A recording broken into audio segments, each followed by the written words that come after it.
आज हम लोग देखेंगे फास्फोरस के हैलाइड। हैलाइड कहने का मतलब क्या है? Halogen group. और आपका हैलोजन कौन सा है? फ्लोरीन, क्लोरीन, ब्रोमीन, आयोडीन और एस्टाटीन। इतने जो है आपके क्या है? हैलोजन ग्रुप होते हैं।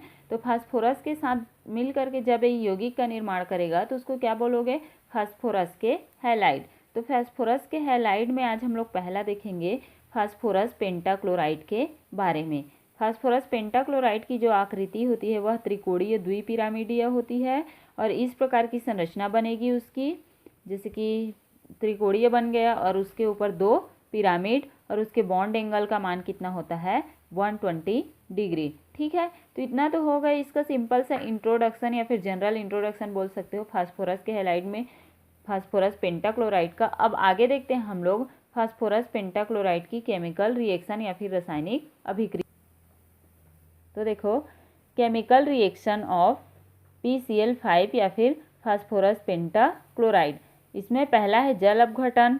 तो जल अपघटन कहने का मतलब है फास्फोरस पेंटाक्लोराइड को जल के साथ में क्या कराना? अभिक्रिया कराना। तो जब फास्फोरस पेंटाक्लोराइड को जल के साथ में अभिक्रिया कराई जाती है तो यहाँ से 2 क्लोरीन और 2 हाइड्रोजन मिलकर के HCl बनाया और फास्फोरस ऑक्सी ट्राइक्लोराइड का क्या किया? निर्माण किया। अब बना हुआ फास्फोरस ऑक्सी ट्राइक्लोराइड को फिर से जल के साथ में अपघटन कराते हैं तो फास्फोरिक एसिड का निर्माण होता है और HCl क्या हो जाएगा? बाहर हो जाएगा। ठीक है, अगला है तापीय अपघटन। तापीय अपघटन कहने का मतलब क्या है? PCl5 को ताप दे करके या फिर गर्म करके उसको तोड़ना। तो PCl5 को जब तोड़ा जाता है तो PCl3 में टूटता है और Cl2 में टूटता है। ठीक है, अगला है एल्कोहल तथा कार्बोक्सिलिक एसिड के साथ में। ठीक है, तो CH3OH एल्कोहल हो गया, PCl5 के साथ में अभिक्रिया किया तो मेथिल क्लोराइड बनाया, फास्फोरस ऑक्सी ट्राइक्लोराइड और HCl। यहाँ से एक H और यहाँ का Cl मिलके HCl बनाया आपका। उसके बाद यहाँ का CH3 और यहाँ का क्या? Cl मिलकर के मेथिल ट्राइक्लोराइड बनाया और क्या बचा आपका? POCl3। कार्बोक्सिलिक एसिड के साथ में कराओ तो देखो ये कैसे टूटेगा? कार्बोक्सिलिक एसिड में इतना जो है PCl5 है, ये मिल करके HCl बनाया, HCl रिमूव हो गया। यहाँ से इतना मिल करके CH3 CH2 COOCl बनाया, COCl बनाया, बचा क्या क्या? POCl3। ठीक है, इतना बना लिया। उसके बाद आगे देखते हैं हम लोग, आगे है आपका धातुओं के साथ क्रिया। जब फास्फोरस पेंटाक्लोराइड को सिल्वर धातु के साथ में कराई जाती है तो फास्फोरस ट्राइक्लोराइड रिमूव होता है और सिल्वर क्लोराइड क्या होता है? निर्माण होता है। जिंक के साथ भी वही होगा, जिंक क्लोराइड बनेगा और PCl3 बाहर होगा। स्टेनस के साथ या फिर टिन के साथ में क्या हो जाएगा? उसमें भी टिन क्लोराइड बनेगा और क्या बाहर निकलेगा आपका? Phosphorus trichloride. ठीक है, इतना तो था फास्फोरस के क्या बोलते हैं? हैलाइड के बारे में पढ़े। आगे देखते हैं हम लोग फास्फोरस के ऑक्सो अम्ल। फास्फोरस के ऑक्सो अम्ल के बारे में देखते हैं। तो पहला ऑक्सो अम्ल है आपका आर्थोफास्फोरिक अम्ल। आर्थोफास्फोरिक अम्ल का सूत्र होता है H3PO4। ठीक है, जिसके ऑक्सीडेशन नंबर होता है +5। अब ऑक्सीडेशन नंबर कैसे निकालना है आपको पता है? P को 1 समान लो, यहाँ पर हो जाएगा 3 और यहाँ पर कितना है? +4 और -2, इतना हो जाएगा। इधर क्या हो जाएगा आपका? 0 हुआ इतना। अब उसके बाद क्या करोगे? 3 + x -8 हो गई इतना, बराबर क्या हो जाएगा आपका? 0। अब 8 में 3 घटाए तो कितना बचा? x -5 बराबर 0। तो x बराबर कितना हो जाएगा? +5।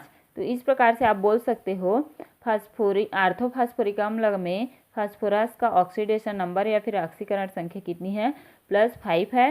हाइब्रिडाइजेशन या फिर संकरण +sp3 है। और स्ट्रक्चर क्या है इसका?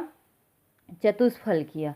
और क्षारकीय होगा द्विक्षारकीय, मतलब कि ये फास्फोरस हुआ, 4 ऑक्सीजन 1 ऑक्सीजन डबल बॉन्ड के साथ रहेगा, 3 हाइड्रोजन है तो 3 हाइड्रोजन के साथ में 3 ऑक्सीजन तो OH OH। अब इसको त्रिक्षारकीय बोलोगे, क्यों? क्योंकि 1 2 और 3 यहाँ पर क्या है आपका OH ग्रुप जुड़ा हुआ है इसी कारण से, ठीक है।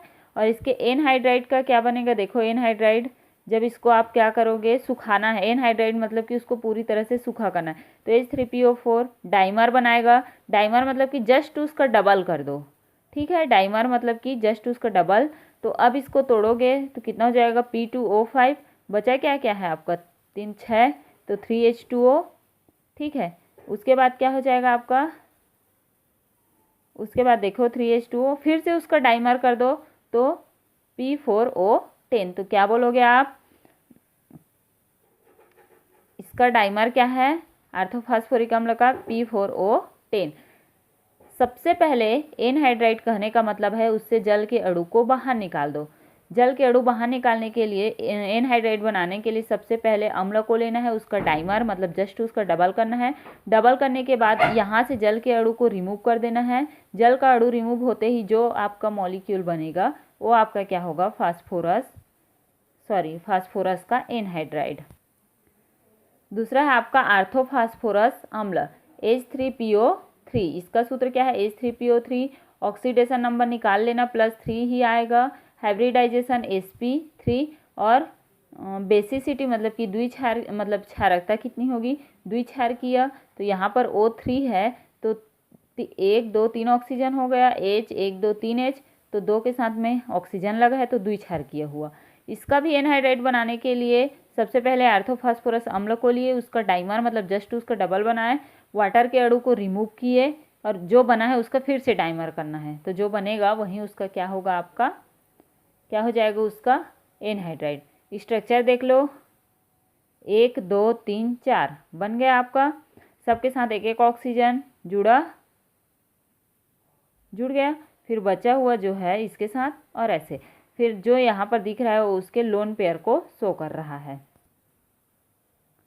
अगला है आपका हाइपोफॉस्फोरस अम्ल H3PO2, फिर से यहाँ पर ऑक्सीडेशन नंबर 1, क्षारकता कितनी होगी, एक क्षारकीय, संकरण sp3, तो यहाँ पर देख लो आप, एक हाइड्रोजन जुड़ा है तो क्या हो जाएगा, OH मतलब कि एक क्षारकीय।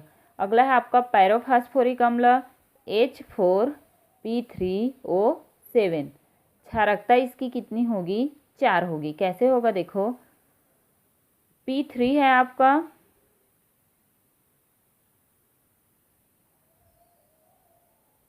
देखो क्या हो जाएगा, यहाँ पर आपका P2 होगा ना, 3 नहीं होगा, P2, तो दो ऑक्सीजन इसके साथ लगा, हाइड्रोजन कितना है 4, 1 2 3 और 1 4, इसके साथ जुड़ा ऑक्सीजन कितना है 1 2 3 4 5 6 और 1 7, ठीक है। डाइमर बना सकते हो, जल के अणु बाहर निकाल दो।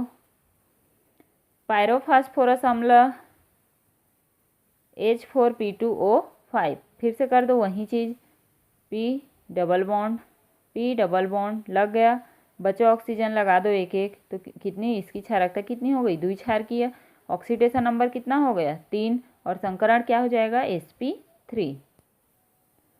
उसके बाद है आपका मेटाफॉस्फोरिक अम्ल जिसका सूत्र है HPO3 और N मतलब कहने का मतलब ये बहुलक का निर्माण करेगा, बहुत सारे शाखाओं से मिल करके क्या होगा, बना हुआ होगा। तो देखो इस प्रकार से बनेगा, एक H है, एक H हो गया, जुड़ा हुआ है इस प्रकार से, ये जो की हूँ वो गलत वाला है, ठीक है। तो इस प्रकार से आप आगे ऐसे और जोड़ सकते हो, N है मतलब कितना भी हो सकता है, इधर भी, ठीक है। तो ये था आपके 6 फास्फोरस के 6 ऑक्सी अम्ल का नाम था, ठीक है। जो आपको एग्जाम में पूछा जाता है फास्फोरस के ऑक्सी अम्ल के बारे में बताओ, या फिर 3 फास्फोरस के ऑक्सी अम्ल के नाम, सूत्र एवं संरचना को समझाइए, ऐसा करके भी क्वेश्चन आता है, तो आप लोग इसको थोड़ा सा देख लीजिएगा।